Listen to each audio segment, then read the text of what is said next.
Welcome to Game Changers Live from Miami, Florida. My name is Sergio Tigera. I'm your host. And each and every week, we bring you someone who has been a game changer in their field and who's touched the lives of thousands to get their perspective on their journey, their mindset, their struggles and successes so that we can inspire you on your journey. So let's get started right now. And welcome to Game Changers Live. You can catch us each and every week on your favorite podcast channel, Apple Podcasts, Spotify, Google Podcasts, also YouTube. Be sure to subscribe and like there and share this episode and all episodes with somebody who needs to hear it. Your support counts tremendously. And we're happy to say that Game Changers is now ranked globally as a top 2% podcast thanks to your support. Wow. And each and every week, we bring you people who have been game changers. And so you may recognize the familiar face on the screen here next to me. If you're in South Florida, it's Mr. Calvin Hughes. Welcome, Calvin. Hi, how are you? Thanks for having me. So Calvin is a 5-time Emmy Award-winning newscaster on WPLG-Local 10, and he's at 4, 5, 6, and 11 p.m. newscasts. For 16 years, he has informed viewers about the major stories in South Florida, including around-the-clock coverage of the COVID-19 pandemic, the 2021 Surfside condo collapse, the worst high school shooting in American history in Parkland, Florida, which we all remember, the devastation of Hurricane Irma in 2017, and his world-exclusive interview with the First Lady of Haiti weeks after being shot during the assassination of her husband.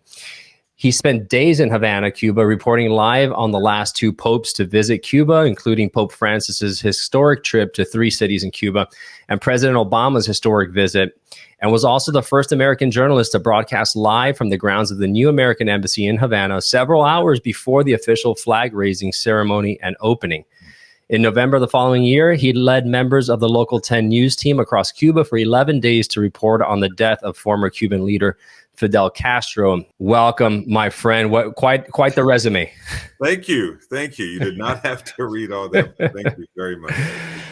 Well, it's important to capture all that because something that we just talked about prior to coming on is that all too often, a lot of my guests that we have on who have been very successful are seen as, in the day, right? In the current day, but we don't always get to see what it was like growing up and what it was like getting to this point, which is, the rest of the iceberg. We're looking at the tip of it. Tell me a little bit about what it was like for you growing up. You were born in Cleveland, if that's correct. What is it about this space, this news anchor and news space that captured your attention? Well, I mean, honestly, I never dreamed that I would ever be a news anchor. First of all, in Miami, but I never dreamed that I would be a news anchor. I really wanted, if I had my way, I would have grown about 5 or 6 more inches and I would have been in the NBA. That was you grew up next to LeBron, right? Exactly. He came to Miami, you came as well. So yes, that was my first, this is, obviously back in the 70s and 80s, I was born in 71. So that was my dream, especially in the 80s. I wanted, to be like Isaiah Thomas and all those guys. So I thought that was going to be my passport out of the condition that we were in. But let me take you back to Cleveland. Like I said, I was born in 71. Mom and dad were together, and then they split in 81. So we moved back to my grandmother's home in East St. Louis, Illinois. Very tough city. Yeah, very, very tough city. And we had no place to go. So we ended up moving in with my grandmother. And when we moved in with her, we basically had to start over again. And so that was extremely tough on my mom.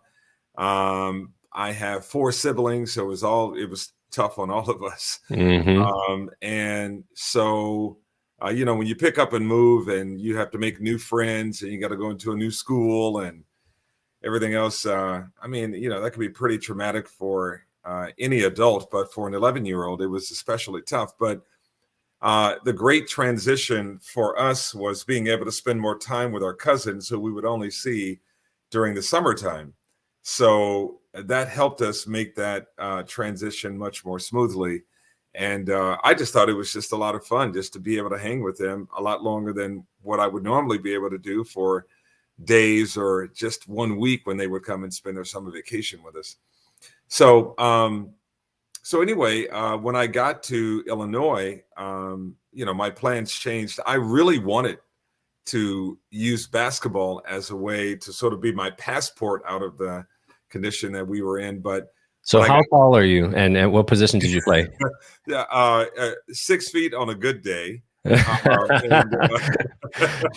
better than me on any day. So you got me beat there. But yeah, but I was pretty good. I mean, I played. As I look back on it, it was sort of. I mean, that was my refuge, just going to a basketball court and just playing for hours every single day. Mm-hmm. I mean, obviously I was trying to reach a goal, but for me, it was a way to escape where we were living and very cramped quarters.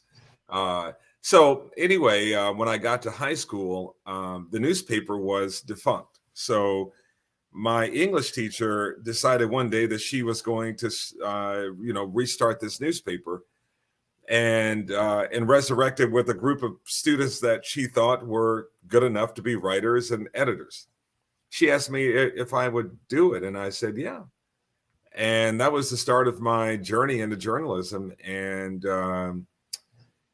even though I played high school ball, I was a freshman on the varsity team. Like I said, I was pretty good. Things didn't work out like I wanted them to and as quickly as I wanted them to. And I remember my journalism teacher, my English teacher saying, look, you write pretty well. You should try to get into the University of Missouri School of Journalism, one of the oldest and one of the best journalism schools in the country, in the world for that matter, right in our own backyard. So I said, only 2 hours away. So I said, sure, I'll give it a shot. I did it. And I applied and I got in. And I remember going there and working for what was my college work study. You do that when you're on financial aid. And Pell Grants and all that. There was a woman who said, look, you have a pretty good voice. Why don't you try, I know how much you love print, but why don't you try broadcasting? And I thought, I'm not really great at speaking in front of people, but I'll give it a shot. And I asked to be reassigned to the broadcast division. And sure enough, man, I got into the broadcast division and started working there and fell in love with it. And that pretty much sealed the deal for me. What was it about reporting that you love so much? I love telling stories. I love meeting people. I love the writing process. I love the news gathering process.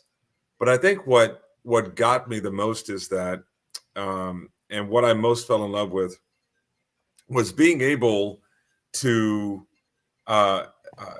meet people who I never would meet living in the neighborhood that I was in, being able to understand that, we all sort of live in our own world. But I don't think people understand that when you start talking to other people, you realize very quickly your world is very small. You start meeting folks who have, come from different cultures, raised very differently than you, come from socioeconomic backgrounds that are very different from how you were raised, and can't even understand some things that you have gone through as a kid. You understand that, we live in a very diverse world. And to me, I just find that most fascinating. I mean, I just love telling other people's stories. So being able to meet other people in all walks of life, that was the big attraction. There's so much truth to that, because I exactly feel the same way when I interview individuals that are, on the show, because you only know a slither of what they've been able to show you. And oftentimes it's what you see on social media. Yes. Right. And that is just, such a small piece. And oftentimes what's projected on social media, we know that is not always the truth, not even close, usually. Not even close. But there is, like, to your point, there's something incredible about just realizing and coming to terms with the fact that what you perceive as your world is only one of billions of perceptions of worlds that until you get into their shoes, you don't see that. And you have to talk with them and communicate with them and put yourself in their shoes. Well, and I think, if we did that more, we could actually get along better. Right. Everybody in the world would get along a lot better. But no one is willing to walk a mile or even a few steps in somebody else's shoes, which is really sad. But yeah, I mean, when you start venturing outside, the boundaries, your social circle, the boundaries of your neighborhood, the boundaries of your professional circles, you start realizing that, you have it pretty good. Yeah. You have it. I mean, compared to some other people, I just don't believe in telling stories of people who are super successful. Sure. I mean, those stories are, I don't want to say easy to tell, but sometimes they sort of tell themselves. Mm-hmm. I like to tell stories about people who are surviving and thriving in spite of. Correct. Yeah. In spite of conditions that we couldn't even imagine, in spite of their physical disabilities, in spite of their intellectual setbacks, whatever it may be. I love telling those stories because those stories really inspire, and those stories really are about the human spirit, which cannot be stopped, and which cannot be stopped. Yeah, and the human spirit is so powerful. And when you tell those stories, it puts everything in perspective for you. A lot of times, when things happen, let's say obviously something as big as the pandemic, because everyone can relate, Sure. It puts things in perspective, and people start to realize, all right, am I doing what I want in my life? We're here at a finite time. Am I appreciating what I have, my health, my time, my family? Unfortunately, it takes some things like that to put things in perspective, but you're able to use these moments and these stories to constantly remind yourself about kind of how fortunate you are, right? Well, and also, I think the pandemic taught us that everything can change like that. And so as a result, people, I think it was an awakening for them. It was a way for them to kind of look around and go, you know what? I'm acting as if I have a lot of time and I don't. Yeah. I'm acting as if I can spend my time and waste my time when I really can't. And so as a result, people sort of had this awakening to say, you know what, if I want to go to this particular country, if I want to check this off my bucket list, if I want to meet this person, I should do it. And if I want to end some sort of argument that's been going on for a long time or some sort of disagreement, now is the time to settle our differences. But it seems, that, obviously, some people sort of went the other way on that as well. Some of the stories that we do, I'm wondering did people lose their mind after the pandemic as well? But the pandemic has taught us a lot. But something, Sergio, I just think that we just don't have enough time on our newscast to tell all of the stories, the good stories that have happened. People, unfortunately, they are attracted to negative news, which is why we begin our newscast telling you something bad. Yeah. I would love to be able to begin our newscast talking about the good things in our community, because we were a part of, which is where you and I met. Right. We're a part of a great event where folks from all different cultures came together to pray together, to laugh together, to fellowship. But those stories, unfortunately, don't sell at 4, 5, 6, and 11 o'clock. But then it becomes almost like an addiction, right? Because we know that human our wiring attracts us to negative things, right? And the train wrecks and so forth. It's just natural. So news stations, not only any news station, right, tends to always put the negative, shocking, breaking news first, just to kind of grab your attention. At what point will that get to? I mean. When does it end? Yeah, I understand what you're saying. And studies have been done to try to see if people would be attracted to good news that happens out there.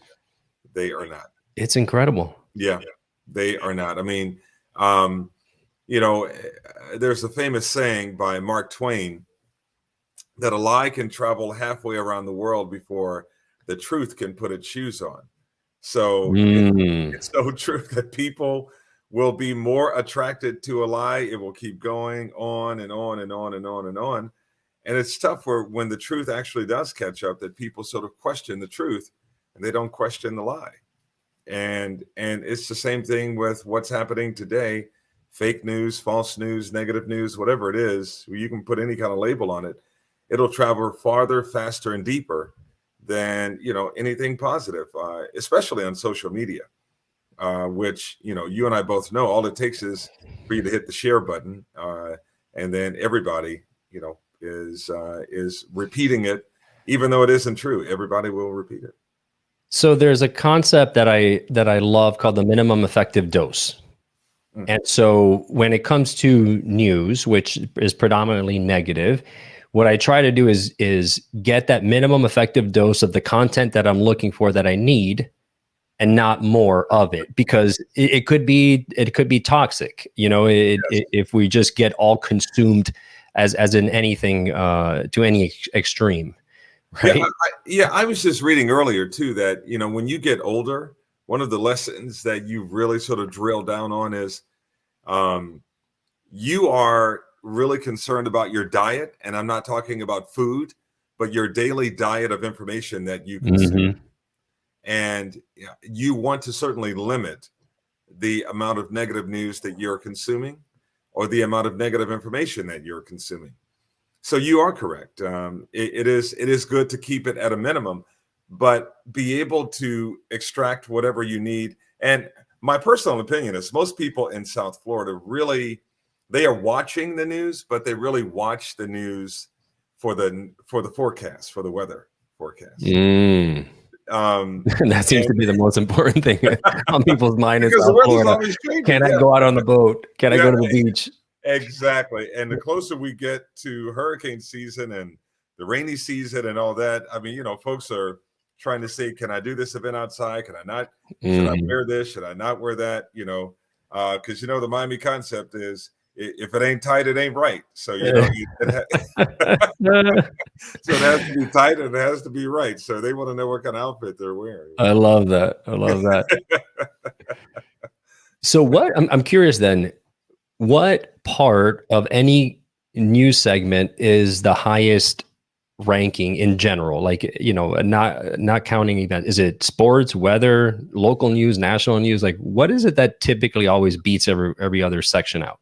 So, I mean, it all depends. I don't think there's a one size fits all answer to that. I think, but if you were to say universally, the weather, I mean, in any market, I don't care where you are, it is the weather that is the most important element of our newscast, which is why we save it until the very end. Oh, there you go. Or we get you through the first. You gotta tease them. Hang on, it's coming. Exactly. We don't give you the whole weather forecast, 7-day forecast at the very beginning of our news.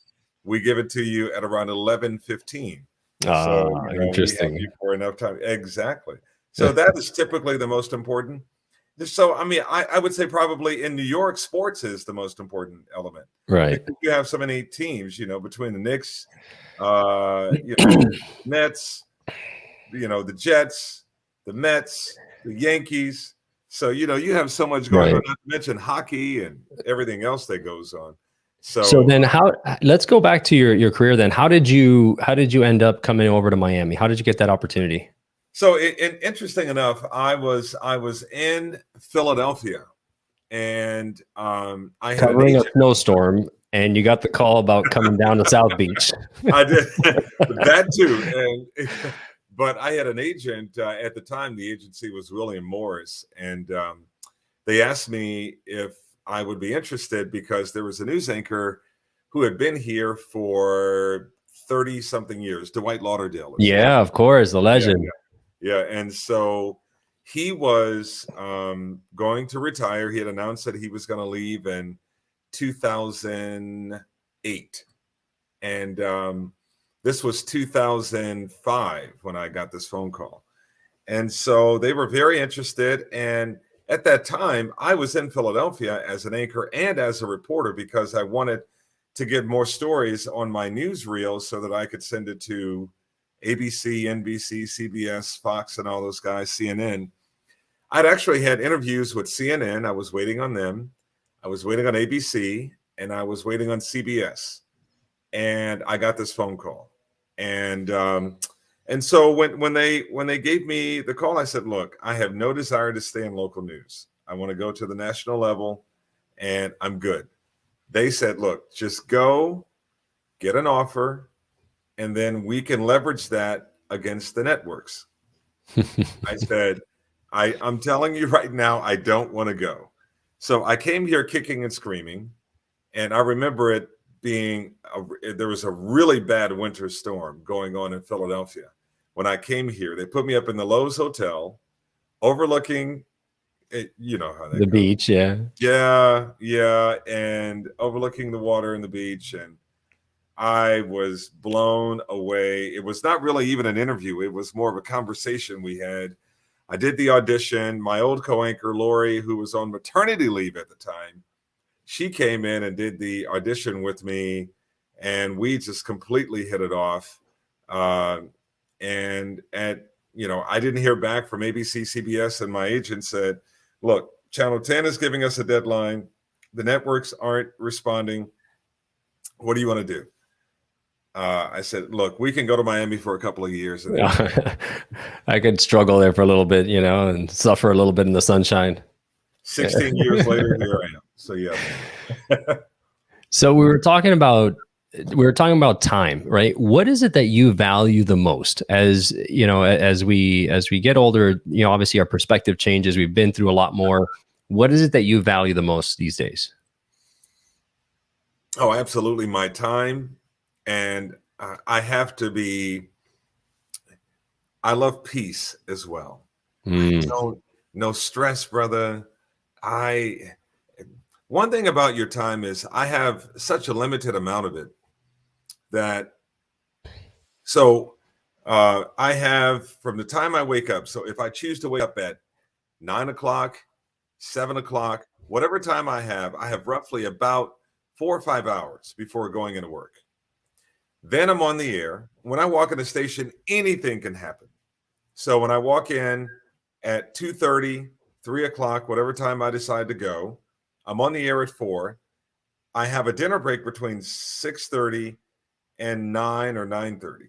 I have that amount to do whatever I want to do. And then I'm back in the studio at 11 o'clock. And then I'm home at, last night I didn't get home until after 1 o'clock.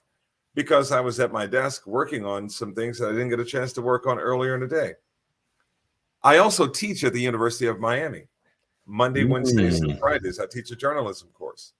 So my time is so limited that the last thing I'm going to do is spend my time doing something that I don't want to do. And the clock is my biggest enemy every single day. I'm always looking. What time is? Oh man, I have this much time to do this. Oh man, what about this? What about that? And then when I MC events on the weekends, not to mention, I have my kids, my 16 to 14-year-old, they are completely into basketball. So I'm doing AAU and everything else. And my daughter is into gymnastics. So, that could take me to Wesley Chapel, Tampa, Orlando. It doesn't matter. Right. So, when I actually have a Saturday or Sunday to do nothing, I really will do nothing.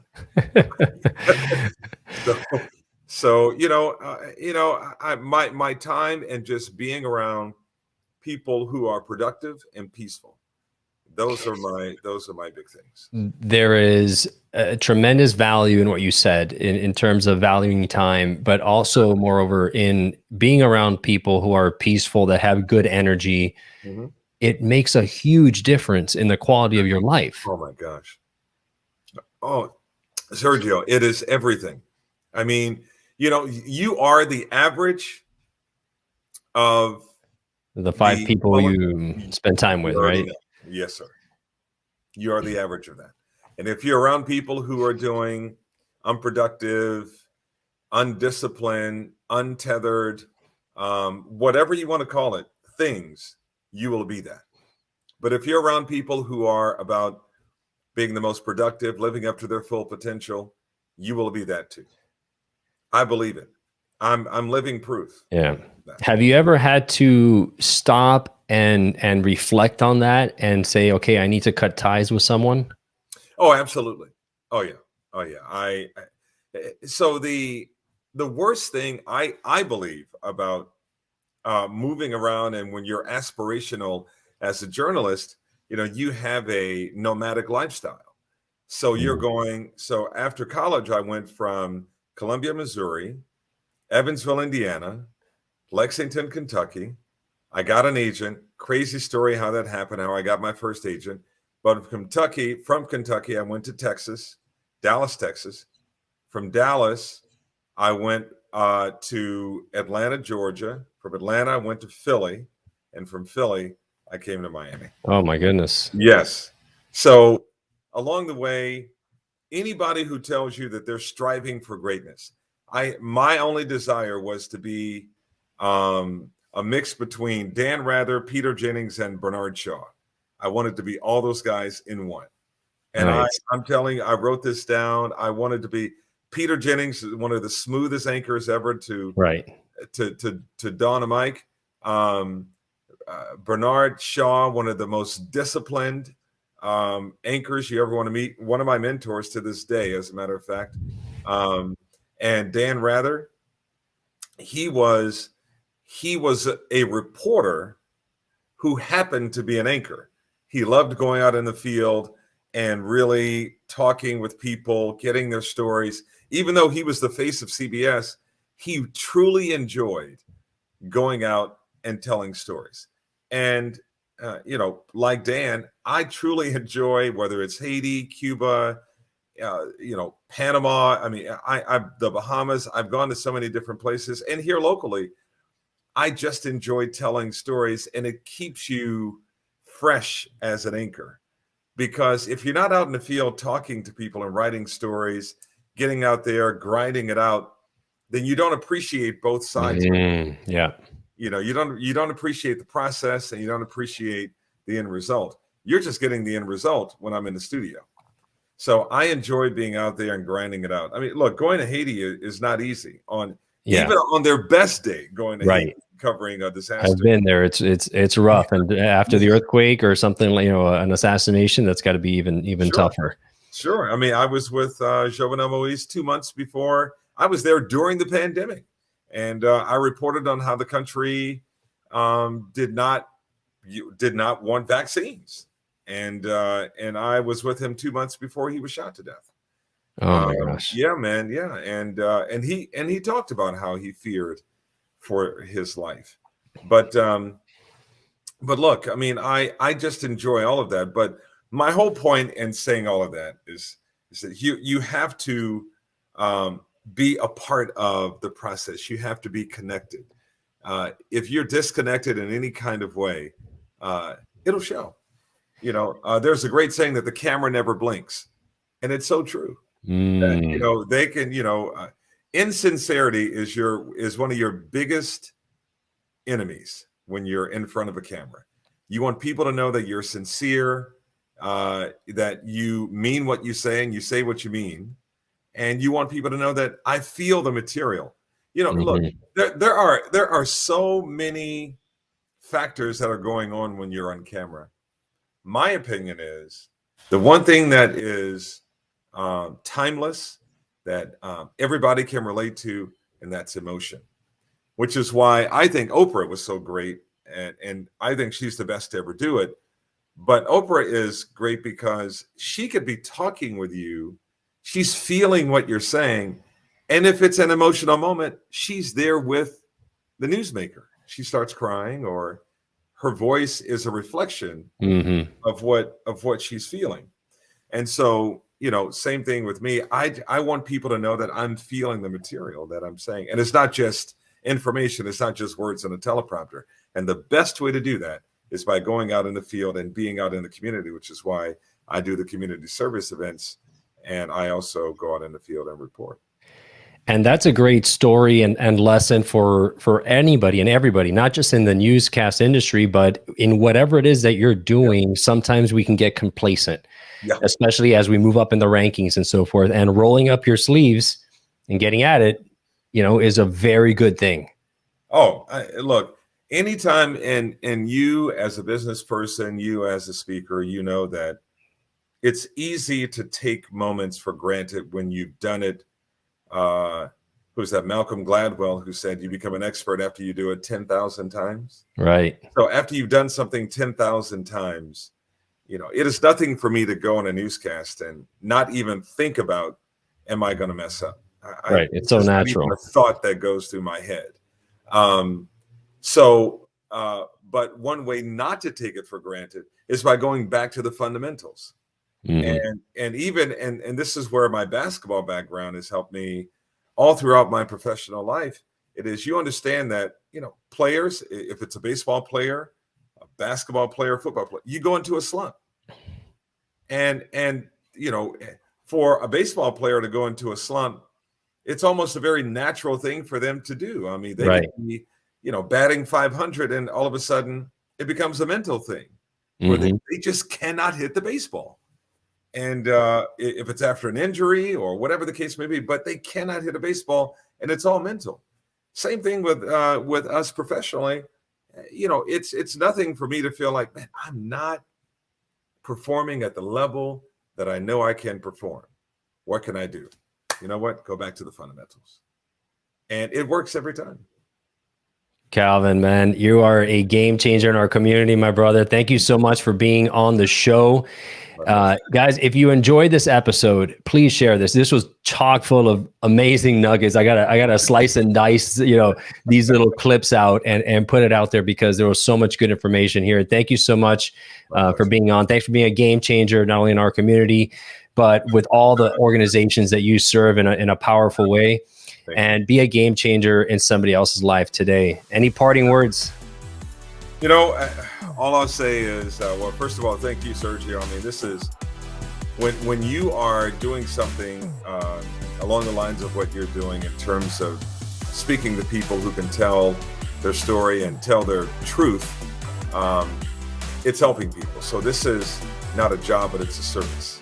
And so it's not even work for you. I mean, when you get more out of something. Fun. Oh, yes, absolutely. You get more out of it than what you're trying to give to people, you're in the right place. So this is a calling for you. So thank you for allowing me to be a part of your service and your ministry, if some people will say.